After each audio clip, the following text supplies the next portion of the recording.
Imagine I have a beautiful tree that's filled with oranges.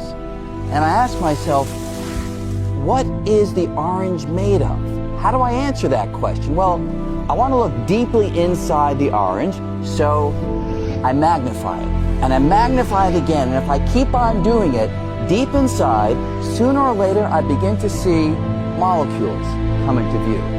But molecules are not the end of the story, because the molecules, I can enlarge them.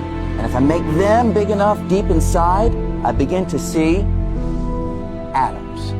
Atoms are not the end of the story too, because we have electrons zooming around the nucleus. Deep inside, mostly empty space in the atom, but deep inside, we see the nucleus.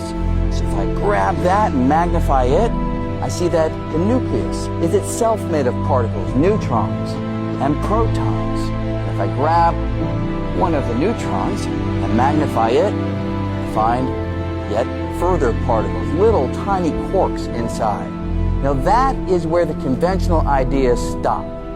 String theory comes along and suggests that inside these particles there is something else. So if I take a little quark and I magnify it, conventional idea says there's nothing inside, but string theory says I'll find a little tiny filament, a little filament of energy, a little string-like filament. And just like the string on a violin, I pluck it and it vibrates, creates a little musical note that I can hear. The little strings in string theory, when they vibrate, they don't produce musical notes, they produce the particles themselves. So a quark is nothing but a string vibrating in one pattern. An electron is nothing but a string vibrating in a different pattern. A neutrino,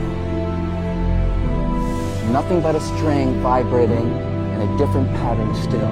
So if I take all of this back together, I have my ordinary orange, and if these ideas are right, they are speculative, but if they are right, deep inside the orange or any other piece of matter, there's nothing but a dancing, vibrating cosmic symphony of strings.